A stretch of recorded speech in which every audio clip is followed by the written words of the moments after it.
خۆشەویستانم ئەو کاتتان شاد باندیەی بەڵێن ساڵح هاتنەوە بۆ پێشکەشکردنی ئەڵلقەیەکی نوێی بەرنامەی لەگەڵ ڕووداوەکاندا. دەشێت جیابوونەوەکان لەناو لایەنە سیاسیەکانی ڕۆژهەڵاتی کوردستاندا لە کاتی نەگونجاودا بووبن، بەڵام هەموو کاتێک گونجاوە بۆ قسەکردن لەسەر ئەو کەرتبوونانە کە دەشێ وەک دەگوترێ هەنگاوێکی دروست بن لە زۆر ڕەهەندەوە و لێ مەرج نییە بچنە خزمەت بەرژەوەندی گشتیەوە. ئەوەی جێی سەرنجە هاوهەڵوێستیەک و هاوڕوانینێک هەیە لە نێوان زۆرێک لە لایەنە سیاسیەکاندا بەرامبەر ڕژێمی کۆماری ئیسلامی ئێران، بەڵام ئەمە نەبۆتە مایی هێنانە ئارای هەنگاوێکی ڕاستەقینە بۆ پێکهێنانی بەرەیەکی کوردستانی بە شێوەیەک دەنگ و ڕەنگە جیاوازەکان لە خۆیدا کۆبکاتەوە. گەلێک هەڵمەت و کەمپین بۆ ئەم دۆسەیە و لێک نزیکردنەوەی لایەنەکان کرا، بەڵام ئێستاشی لەگەڵدا بێ هیچیان سەرکەوتنێکی ئەو تۆیان بەدەست نێناوە، هەر بۆیە دەبێ بپرسین ئەو لایەنە سیاسیانەی ڕۆژهەڵات بۆ گوێ بەو هەموو دەنگە ناڕەزاییانە نادەن. خۆشەویستانم لە بەرنامەی ئەم هەفتەی لەگەڵ ڕووداوەکاندا میوانداری هەریەک لەم بەڕێزانە کراوە.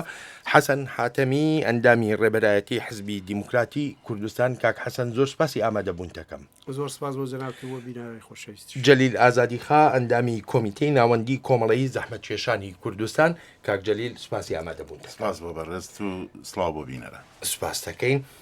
پرسیاری یەکەمم لە لای کاک حەسەنەوە دەست پێ دەکەم. کاک حەسەن، ئەم بەرەی کوردستانی کە هەموو لایەنەکان ئەتوانم بڵێم باسی لێوە دەکەن، بە گرنگ باسی دەکەن، دەڵێن زەرورەتێکە دەبێ دروست ببێ، بەڵام هەتا ئێستش دروست نەبوو. بۆ یارە بە تەبیعەت ئەو دروستبوونی هەر ناو کۆدەنجێک و پێکەوە کارکردنێک یەکێک لە ئەرکەکانی ئێمە وەکو ڕێبەرایەتی هەموو ئۆپۆزیسیۆنی سیاسی و بە تایبەتی ئێمە وەکو حیزبی دیموکراتی کوردستان. بەڵام لە ڕاستیدا ئاستەنگەکان لەسەر دوو تەوەر دەتوانم بڵام وەکو ئەساسی ترین تەوەر یەکان دیموکراسیە. وەختێک تۆ باسی دیموکراسی دەکەی لە کلمە دەڵێن دیموکراسیانی ڕێی یەکسەریەت، بەڵام لە ڕاستیدا دیموکراسیەت بە معنای ڕعایەتکردنی حەقی کەمینەی ئەقلیەتیش هەیە، بە تایبەتی بیرروڕای جیاواز دەوێدا و جیابیری. وە لەلایەکی دیکەشەوە ئەکسەریەت بە ئیسلاح بڵین بەرپرسیارێکی دیکەشی هەیە کە تۆ ئەکسەریەت بووی بەرپرسیارەتەکەش زیاترە. ئەوە لایەکی لایەکەی دیکەشەوەیە کە زەرورەتی دیسان پێویستیەکانی ڕووداوەکان چەندە ئەرک دەخاتە سەرت. دێرەشدا ئەمن پێم وا هەیە پلورالیزم و خوێندنەوەی جۆرا و جۆر دەتوانێت بە شێوەیەکی زۆر ئەرێنی دەنجی تۆ بگەێنێتە جێگایەکی کە مدیریەتی تەزادەکان ببێتە ئەسڵێک کە تۆ لە هەموو جێگایەک ئەوەی کە پێی دەڵێن مشتەرەکاتەکان ئەو شتانێک کە هاو بەشن لێک نزیک بن، ئەو شتانێک کە جیاوازیان هەیە دڵ ئاوەڵیان تێدا بێ. ئەگەر ئەو ئەسڵانە ڕعایەت بکردرێن ممکنە کۆدەنجی بە تایبەتی ئەوەی کە جەنابیشت ئاماژت فەرموو ئێستا کە لە زۆر شتاندا ئێمە بە تایبەتیشتە ئەساسیەکان هاوبەشی و هاوفکری و شتی مشتەرەک و هاوبەشمان هەیە، ئێمە دەتوانین ئەو کارە بکەین. بەڵام ئەو کەسانەی کە نایەنە سەرمیزی و توێژەکان، ئەو کەسانێک کە ئامادەنی لایانی بەرامبەری خوان وەک خۆیان و وەک ناوی خوان و وەک ئەسڵ و واقعیەتی خۆیان بەڕسمی بناسن، ئەوە کۆسپی ئەساسی بەڕای بەبشینە لای کاک جەلیل. کاک جەلیل، کاک حەسەن هەر ئێستا ئەوەی بۆ باسکردین کە دەڵێ هەندێک لایەن هەیە یاخۆ هەندێک کەس هەیە دەبنە کۆسپ، بەڵام بۆ ئەمە ببێ بە کۆسپێکی ئەوەندە گەورە و گران کە ڕێ لە سازدانی یاخۆ پێکهێنانی بەرەیەکی کوردستانی بگرێ، با هیچ نەبێ بەرەکە لە نێوان چەند لایەنێکدا دروست ببێ، ئەوانەی کە تەواو تەبان لەسەر ئەو مەسەلەیە ئەو جا لایەنەکانی تر بێنە ناوی. ئەگەر کۆنکرێت وەڵامی پرسیارەکەت بدەمەوە کاک بەڵێن دەبێ بڵێم بەرا فامکردن و تێگەیشتنێکی بابەتیە لەلایەن هێزە سیاسەکانەوە کە لە پێناوی پێویستێکی مێژووی و هەنوکەیدا لەدایک دەبێت. ئەگەر هەموو هێزە سیاسەکانی ڕۆژهەڵات دەدوێنیت، هەر کام بە جۆرێک لە جۆرەکان دان بەوەدا دەنێن کە پێویستی دروستبوونی بەرەیەک هەیە، بەڵام لە ڕاستیدا زۆرێک لە هێزەکان هێشتا لە خۆخوازی لەو وەهمەی کە نیسبەت بە دەسڵات هەیەە و لەو تێگەشتنی کە لە سیاست هەیەە تێنەپەڕیون، نەیانتوانیوە ئەو سنوورە بشکێنن، هەموو شعاری بەرە دەدەن، بەڵام بۆ پێکهێنانی بەرە هێشتا نەگەشتنەوە قەناعەتەی کە دروستبوونی بەرا پێکهاتێکی بەرفراوانە لە کۆی دەنگەکانی ناو کۆمەلگای ئێمە. ئەو فرە ڕەهەندی و فرە چەشنە سیاسی کە لە کۆمەلگای ئێمەدا هەیە بە بەشی یەکسانەوە بە هەڵوێستی خۆیەوە بە بیر و بۆ چوون و ئەجندای سیاسیەکەوە کە بەرە بۆی تەعین دەکا دێتە ناو ئەمبەرە هاوڕیان و بەشێک لەم سەرکردایەتی هێزە سیاسەکانی ڕۆژهەڵات بەبێ هیچ شاردەوەیەک هێشتا بۆ قەناعەتە نەگەشتون. بابەتیانە فکر لە دروستبوونی بەرە ناکەنەوە و بەرە یەکێکە لەو ڕێگەزە هەرە گرنگانی لەم ڕۆدا بە تایبەتی کە تەزمینی دروستبوونی گوتاری کوردی دەکا. دروستبوونی گوتاری کوردی تێپەڕینە لە بێهەویەتی، تێپەڕینە لە قەیران، تێپەڕینە لە نەبوونی ئەجندایەکی سیاسی ڕۆشن و دیاریکراو. لەبەرەوە من تەکید دەکەمەوە بەرە یەکێک لە ڕێگەزەکانی تێپەڕینی ئێمە لە قەیران و دروستکردنی گوتاری مشتەرکی کوردیە. ئەگەر بەرژەوەندی گەل ئەولەویەتە، ئەگەر وەزعەتی سیاسی خۆمان دەخوێنینەوە لەسەر ئەساسی ئەو داتاواقعیانەی کە لە کۆمەلگای ئێمەدا هەندە بێکارکەینە لەسەر زەهنیەتی خۆمان. واقعیەتی کۆمەلگای ئەمە پێمان دەڵێ نزیک بوونەوە دروستبوونی بەرا ضرورەتێکە وەگەر نەخەساری گەورەتری لێ دەکەوێتەوە. دەباشە پێم بڵێ کاک جەلیل هۆکاری چییە کە زۆرێک لەو لایەنانە ئەو داوانەی خەڵک ڕەت دەکەنەوە بۆ پێکەنانی ئەو بەرەیە داوای کەسایەتی سیاسیەکان کەسایەتی ڕۆشنبیرە ڕووناکبیرەکان لە ڕۆژهەڵاتی کوردستانێ، یعنی چ شتێک هەیە وا بکە کە ئەو داوایانە ڕەت بکرێتەوە؟ من پێم وایە ئێستا لەم دۆخەدا باشترین دەرفەت و زەمینەیە بۆ دروستبوونی بنە بۆ ئەوەی گۆڕانکاریەکانی ئەم دوایە نیشانی داوە کە کوردی ڕۆژهەڵات لە ناوەوەی کوردستان بۆ بە خاوەنی پێکهاتە و ڕێکخراوی سیاسی و ئەم پێکهاتە و ڕێکخراوە سیاسیانە پێیان خۆش بێ ئۆپۆزیسیۆنی دەرەوەی وڵاتی یا پێیان ناخۆش بێ بەشێک لە سەنگی بزوتنەوەی ڕزگاری خوازی نەتەوەی کوردی داوە بەوان و ئەمان دەتوانن هێز بن. ئەم هێزە دەبێ حسابی خۆی بۆ بکرێ. ئەمە لەلایەکی تو کەم غەمی یا غەمساردی بزوتنەوەی ڕووناکبیری کوردی کە بەداخەوە گوتارێکی منسجم و یەکدەستی نییە بە ئەوەی بێ بە گوشار لەسەر هێزە سیاسەکانی ڕۆژهەڵات بۆ دروستکردنی بەرە، بەڵام لە هەمان حەددا ئێستا خەریکە خۆی نیشان دەدا.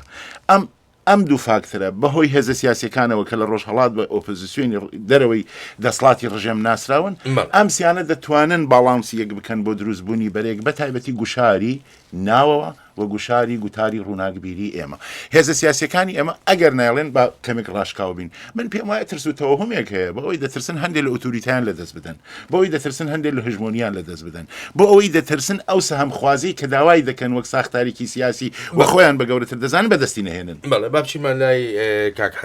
حەسەن بەڕای جەنابێ ئەو گوشارانەی کە کاک جەلیل ئاماژەی پێکردن دەبێتە مای ئەوەی کە هەر یەکێ لەو حزب و لایەنە سیاسیانەی ڕۆژهەڵاتی کوردستانە پێداچوونەوە بە خۆی دابکا، پێداچوونەوە بە بەرنامەیدا، بە ئایدۆلۆژیەتیدا، بە استراتیژیەتیدا، بە بەرنامەی کاریدا، بە تەنانەت بە تێگەیشتنی لە ڕووداوەکانی ئێستا. وڵا هەر گوشارێک کاکە بەڵێن بە خۆی تەسیر و گرنگی خۆی هەیە، بەڵام چینە دەگەڵ کاک جەلیل لەو بەشێدا هێندێک هاوڕان دەبم کە هەموو ڕێکخراوەکان نابێ وەکو یەک حساب بکەی. ئەوەی کە خوازیارە کە بە هەر شێوەیەک دەسازی حتا دەگەڵ ئەو لایەنەی کە دەپێژدا مەسەرەن ئێمە وەکو دیموکراتەکان بە هەر شێوە ئامادەین دەگەڵ حیزبی دیموکراتی کوردستانی ئێران کۆبینەوە لەسەر ئەو شتانێک کە ئێمە هاوبەشین تێیدا. بەڵام ئەوانیان نەکردووە لەوەی کە ئەوانیش ئامادەن بۆ بەو شکڵە بە شێوەی ئێمەنا شێوەکان جیاوازە. وەختێک ئەوەی کە بە شێوەی خۆی دێ و پێی وایە دەبێت تەرەفی مقابل نەوەیەک بڵێم بخاتە پەراوێزەوە فشارەکە دەبێت زیاتر لەسەروی بێ. بەڵام واقعیەتەکە ئەوەیە ئەگەر ئێمە بمان هەوێشتێکی کۆنکرێت و مشخصی ئەوەی کە وەکو ئەرک ئێمە وەکو بەشێک لە بزوتنەوە و ڕێبەریکردنی ئەو بزوتنەوە ڕۆژهەڵاتی کوردستان بەمان هەوێ بیکەین هەموو دەبێت پێمان وای بە لایانی بەرامبەرەکەمان وەک خۆمان حساب بکەین. چۆن حساب بۆ مەدەکرێمەش حساب بۆی بکەین. ئەگەر ئێمە لە زاری لایانی بەرامبەرەکەمانەوە خۆمان نەبینین بەڕاستی ناتوانین بکەوینە ئەو ڕەهەندەی کە کاک جەلیلیش باسی کرد کە ئێمە بەرژەوەندی و گشتی و نەتەوەی و میلی بەسەر مەسەلەی ڕێکخراوی حیزبیدا بەزاڵ بزانین و پێم وایە ئەوە مەسەلەی ئەساسیە کە ئێمە لە هەموو جێگایەکیدا هەم خەباتی نەتەوەکەمان هەم وەزعێکی کە تێیداین هەم شرایەتێکی کە لە ڕۆژهەڵاتی نێوەڕاستەیە هەم گۆڕانکاریەکانی کە بەڕاستی لەسەر ئێمە ڕاناوەستن زۆر خێراشن ئەگەر نەیکەین و دوا دەکەوین و نەوعێک دەتوانم بڵام فەرهەنگێک ساز بۆ فەرهەنگی حەزف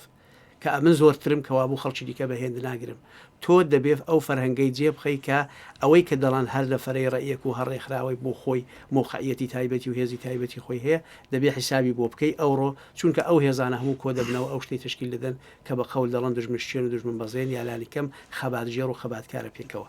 ئەگەر ئەوەی جێبەجێنەکەی ئەتۆ دیسانەکانی هەر دەبێەوەی کە هێندێک کەس تەسبیم بگرن ئەوی دیکە پێی وایە دەبێت تەبعیەت لێ بکەن. مەسەلەی ئەرباب و ڕعیەتی و ئەرباب و نۆکەری لە مەسەلەی سیاسیدانیە بەڵکو ئەو مەسلەی یەکسانی و یەکتر خوێندنەوە بەو شێوەیە کە هەیە بەبێ جیاوازی دروسترە.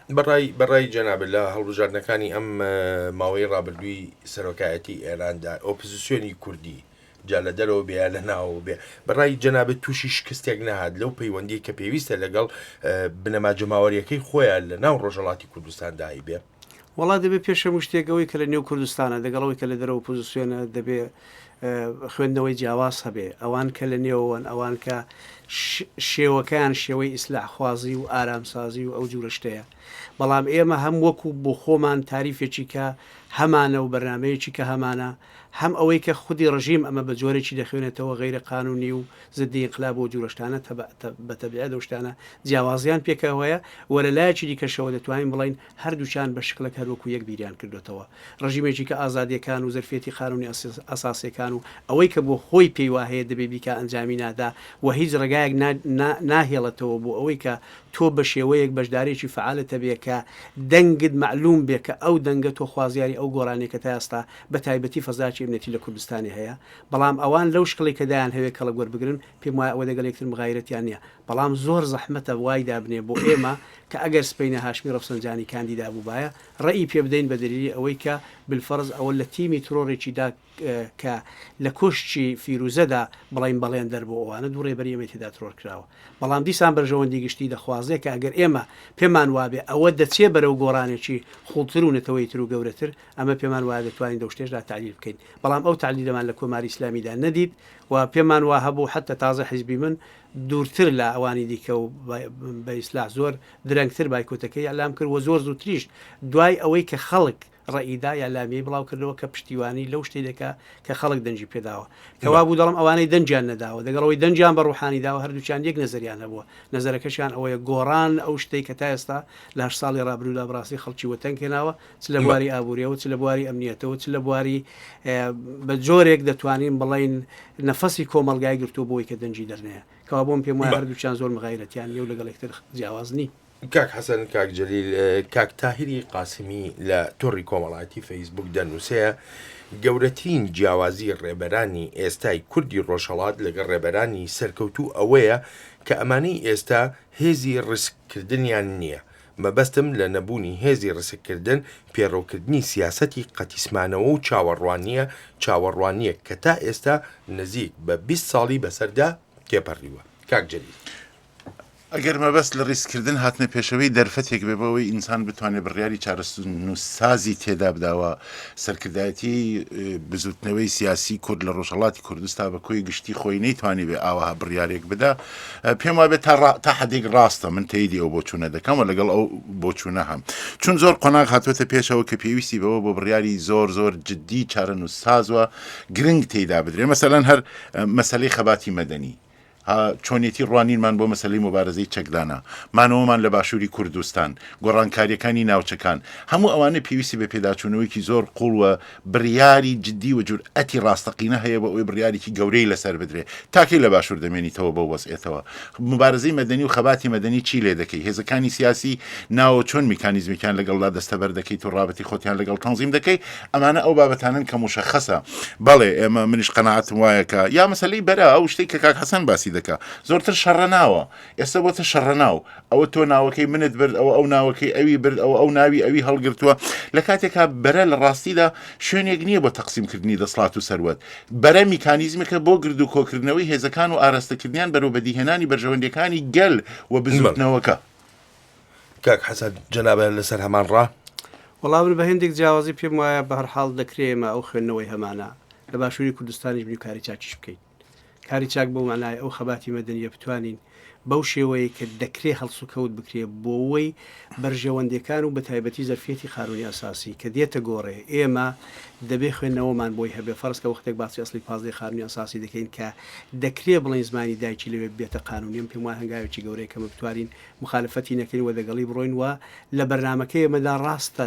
دەقاو دەغناسێتە سەر ئەو شتەی بەڵام بۆ خۆی شتێکە بەخەولی دەرفەتێکە کە تۆ خەڵکی لەوەردەگری وەرە لایەکی کەشەوەم پێم وایە دیارە کار دەکرێت لەوێش تەلەڤیزیۆن و ڕاگەیاندن و سایتەکان و دنیای مەجازی ئەوڕۆکە دەکردرێ ئەوانە هەمووی خەباتن بەڵام ئەگەر ئەو خەباتە کۆنەکرێتەوە دەگەڵ یەکتر ئەو هاوپەیوەندی پێک نەیە کەمە هەمومان مەسەلە هەڵوێستێکی فەرزکەوکو ساڵی 2011 کە هات مەسەلەی کەمانگەر و ئەوانە توانیمان تەسیرێکی یەکجار زۆر گەورە دابنین بۆ وەکی ئەتسابێکی گەورە وەڕێ بکەوێت بەڵام لە ساڵی 1940دا کە وەختێک مەسەلەی شوانەسەی خادراتە پێشێ نزیکەی 40 ڕۆژ ئەو شتە بۆ نەمانتوانی کەڵکی وەربگرن هەر بە دلیلەوەی کە نەمانتوانی یەکتر بخوێنینەوە ئەگەر ئێمە یەکتر بخوێنینەوە لە هەر کوێکی بین تەسی دادرێن بەڵام بستێکە تۆ لە کوردستانی ڕۆژهەڵات نزیکتر بی دەتوانی تەسیری پترتە بێت بەڵێ پەیوەندیی تەلەفۆنیمان لەگەڵدایە کاک ناسر ئەو کاتت باش هەموو کاتێکتان باش مامنونە بن نەحواڵتان چۆنە بدا. زۆر سپاس دەکەین فەرموو.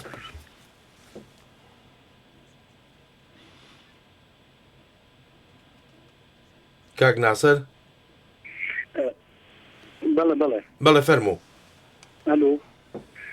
قوربان بەنسبەت مەسەلەیەکی حیزب ڕۆژهەڵاتیەکان یاخود بۆین بەرەیەکی یەکگرتوو بەڕاستی لە ڕوانگەی منەوە مەسەلەیەکی گرنگە و دەبێت زۆری لەسەری پێداگر و سوور بین. لەوی زیاتر مەسەلەی یەکێتی نەتەوەیە لە هەر بەشەکەی کوردستان هەم مەسەلەی یەکێتی نەتەوەی هەمیش بەرەی یەکگرتوو لە ڕۆژهەڵاتی کوردستان بەڕاستی دەبێت بۆ ئێمە لە نان و ئاو گرنگتر بێ ئەگەر خۆمان بە کورد و ئازادی خواز و دیموکراسی خواز بزانین. بەڵام سەرەتا پێویستە سەرەتا بەرە لە هەموو شتێک پێویستە حیزب ڕۆژهەڵاتیەکان بۆ خۆیان یەکتر قبول بکەن لە ناوخۆیاندا بەر لەوەی دابنیشن لەسەر یەکێتی حیزب ڕۆژهەڵاتیەکان دەبێت قسە بکەن لەسەر کەم و کوڕەکانی ماڵی خۆیان و خۆیان ڕێک بخۆن بۆ نمونە دەست لەسەر ڕێککردنی یەکتر هەڵگرێن لەگەڵ ئەوەشدا ڕۆژانە کە ئەوین شعاباتان لێ دروست دەبێت لە دەبندا چ ئەوانەی کە لەسلاحوان بە حیزبی مادەری دەزانن چ ئەوانش کە دیا دەبنەوە دەبێت بەدڵێکی فراوان یەکتری قبولکەن و ئیتر چیدی لە ناو ئەلایەن گران و ئەندامانیاندا پروپاگەندە یەکتر ڕۆژکردن نەبێ هێرشکردنە سەر یەکتری نەبێ و لەو باراندا واز لێکتر بێن و بە هەر بیر و بۆچوونێکی هیان یەکتری قبولکەن دەبێت بەدڵێکی گەورەدان بە پەژاکیشدا بنێن کە بەڕاستی سەربەخۆی خۆی لە هەموو بوارێکدا پەژاک دەوڵەتێت حیزبی کوردیە لە ڕۆژهەڵاتی کوردستاندا و کەلماندووشێتی کە هەر کات بیهەوێت لەسەر بەرژەوەندی و قازانجی گەلەکەی لە ڕۆژهەڵات شەڕ دەکا و هەر کاتیش لە قازانجی گەلەکەیدا بە ئاگروەزڵا دەگەیەنێ هەرچەندە کە شەڕی دەکات لە چوارچێوەی پاراستنی ڕەوادا بۆ ئاشتی دیموکراسی پێکەوە ژیانی گەلانە دەبێت حیزبانەی لە باشوور نیشتە جێبوونە بەڕای من ئەوەش بزانن ئێران بۆ هەمۆزل هێزی خۆی زەبر و زەنگەی هەیەتی ئەوەندەی لە پەژاک دەترسێت 10% پەژاک لەوانەی تر ناترسێت حسابیشیان بۆ ناکا ئیتر بۆیە پێویستە بەر لە هەموو شتێک هەموو لایەنەکان لەگەڵ یەکدا بنیشن لێک تێبگەن لێک تێگەیشتن لەلایەندا دروست بێت چاوپێکەوتنەکانیان بە شێوەیەکی پۆزەتیڤ زیاتر بێ هەڵبەتە هەموو حیزبەکان دەڵام بەبێ فەرق و جیاوازی کامە لە هەموویان کەمتری جەماوەڕێ و کامە لە هەمووشیان بتری جەماوەری هەیە بەبێ ڕەچاوگرتنی ئەوەی کە چۆن دەڵێ لە سەر هەموو خاڵێک کۆبنابن مهم نییە مهم ئەوەیە بتوانن بە سنگیفتی فراوان یەکتر قبولکەن بەڕای من ئەم شتە زۆر ئاستەمیش دەبێت لەلایەن هێندێک لەو حیزبانەیەوە لە باشوور دانیشتون سەر بگرێم شتە لەبەرەوەی بەڕاستی پێ بڵێنی ڕەنگە دڵیشان پێی ناخۆش بێ بەم قسەیە بەڵام بڕای من وایە سەربەخۆلین و بڕیاریان بۆ دەدەن و پێم وابێ ئەجندایەکی سیاسی لە پشتیانەوەیە و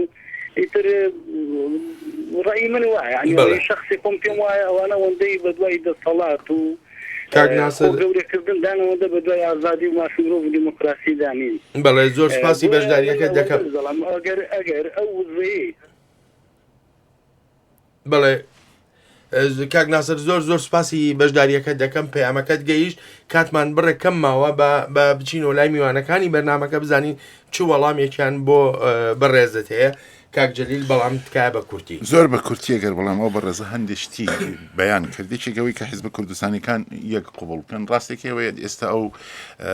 پەیوەندی وەکو جاران نەماوە پەیوەندێکی پڕ لە خڕوقات نییە ئاسایی بۆتەوە یەکتریش قوبڵ کراوە دانووسانیش هەیە گفت و گۆش هەیە ڕەوابەتەکەش هاتوێتە ئاستێکی قابل قوبڵ لە نێوان هەموو حیزبەکاندا و بەردەوامیش ئەو کارە بۆ ئەوە دەکرێت بێگومان ڕاستە یەکێتی نەتەوەی یەکێتیکی زۆر مهم و شتێکی بابەتی و گرنگ و استراتیژیکە لە کاری حیزبی و کاری سیاسی و کاری نەتەوەی ئێمەدا و پاش ئەوەش بەرەی کوردستانی ڕێگەزێکی دروستکردنی گوتاری مشتەرکی کوردیە من باوەڕم بە هەیە و کاریشی لەسەر دەکەین و باشتریش وایە هەمووشمان بەم هەناسەیەوە قسە بکەین ئەگەر باسی یەکێتی دەکەین باسی بەرەی کوردستانی دەکەین باسی یەکێتی نەتەوەی دەکەین ئەومان لەبیر بێت کەلتوری قوبولکردنی دیگەران و حقوق و تەساهل و مساومەی دەوێت و هەناسەمان وابێت کە هەناسەیەک بێت تێیدا دانووسان ئەقلانیەت و منطق و بەرژەوەندی هاوبەشی نەتەوەی لە چاومانە بێت نەک گروگەرایی هەر هێزێکی سیاسیش لە کوردستان کە بتوانێت خەبات بکە و لە پێناوی بەرژەوەندی نەتەوەیدا هەڵدە لای ئەمە بەڵام کاک ناسر ئاماژە بە خاڵێک دەکات دەڵێ پێویستە دان بە پژاکدا بنێن سیرکە دان بە پەژاگنانە ئەگەر هێزێکی سیاسی هەیە لە واقعی کۆمەلگای ئێمە دەکار دەکات ڕیشەیەکی تاریخی و پرۆژەیەکی سیاسی هەیە و هەویەتێکی فەرهەنگی هەیە پێویستی بە کەسبی مەشروعیت لە هیچ لایەنێکی تر نییە بەڵام من و کۆمەڵی زەحمەتکێشانی کوردستان دەتوانم بڵێم ئێمە پەژاک سەرڕای هەموو ئەو مەسایلانە هەیەی بە هێزێکی کوردستانی سیاسی دەزانین کاک حەسەنەوە چۆن وڵا ئێمە شەر بەو شکڵەیە من بخۆم لە ساڵی 2009 تا 2011 دەروی وڵات دەگەڵ پەشاکارم کردووە دەگەڵەوەی کە دەگەڵ پرینسیپەکانیان زۆر تێدانیم ئەمە زۆرتر حواڵە دەکەنەوە بۆەوەی کە نەوعی نیگەریش و بۆ چوونیوان دەگەڕێتەوە سەر نیگەریشێکی کە ئاپۆیزمە نیگەریشێکی ئەمەش مەسەلەن کۆماری کوردستان و خازی محەممەدە ئەو کۆماری کوردستان و خازی محەممەدی قوبوڵە بەڵام حزبی دموکراتی کوردستانی بە هەردوو دیموکراتیکانەوە قوبوڵ نییە هەروەکی کاگناسی دەڵ لە کۆیدا لە ئەوانش کۆی دانیشت و کوێ دانیشتن چیە بۆ مەگە ئەو سەرزەمینە سەرزەمێکی مقدس نێ بۆ هەمومان دابەش نەکراوە بەشێکی کوردستان فەرز بکە لە ساڵی 1945 ڕوولاوە کە ئازادکرا خازی محەممەد بۆ خۆی دەگەڵ بارزانی چوو لە دوای و کردی بە ژێنڕاڵیش و کەسەکانی دیکەشی کۆ کردەوە کەوابووەمە ئەو نەتەوەمان هەر ئەو مەسەلەمان لە 16 ساڵەوە پێشەوە هەیە کەوابوو زمانێک گە ڕۆژهەڵات مساعید بێ لەوێ دەبین زمانێک ڕۆژ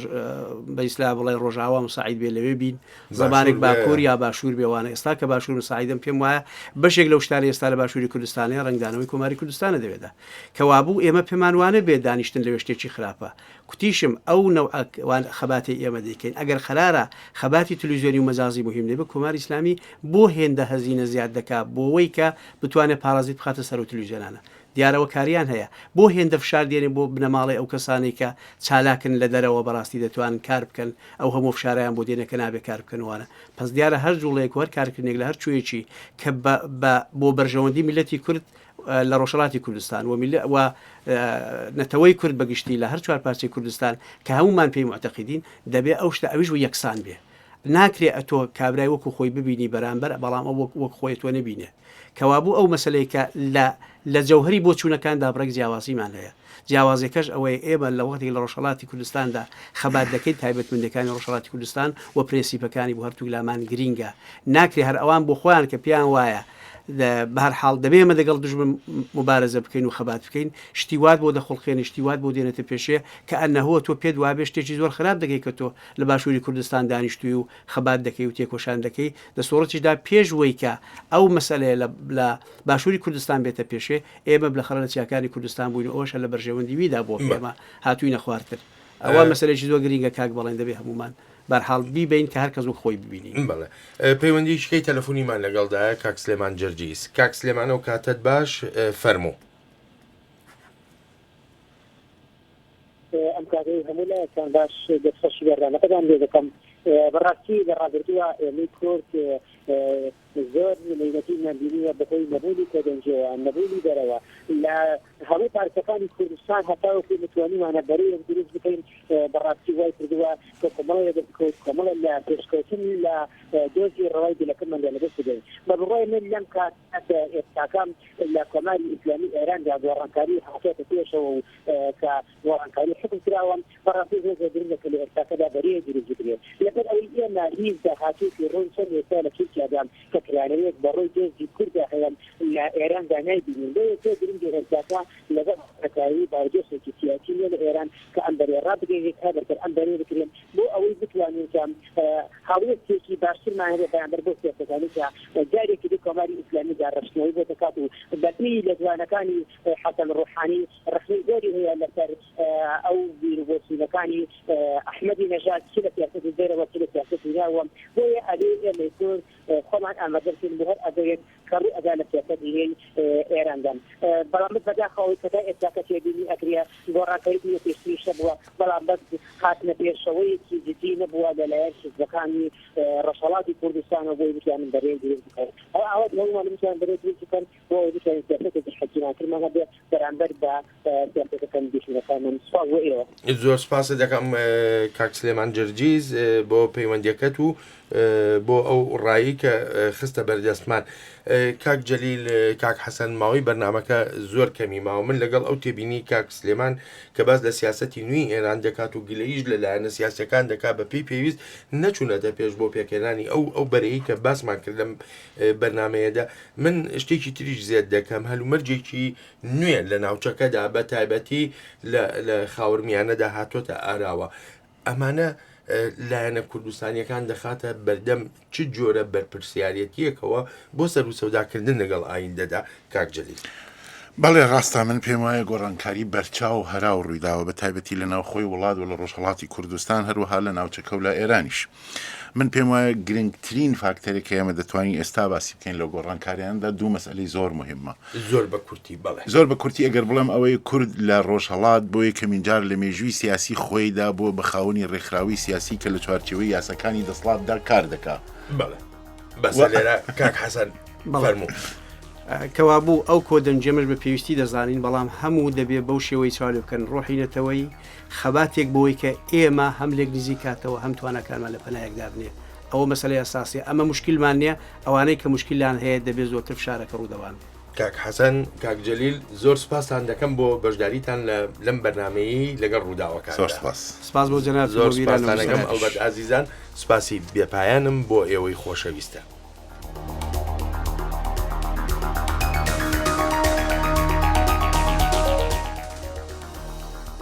ئازیزانم لێرەشدا دێنە کۆتایی بەرنامەی ئەم کاتژمێرە و تا بە یەکگەیشتنەوەی داهاتوومان لە پاش دوو کاتژمێری تر ڕێز و خۆشەویستی ناسکەزاردە و هەروەها ئەندازیارانی ڕنگ و دەنگ پەسەند بفەرمونون لەگەڵ خۆشەویستی بەڵێن ساڵح ئێرە واشنگتنە دەنگی ئەمریکا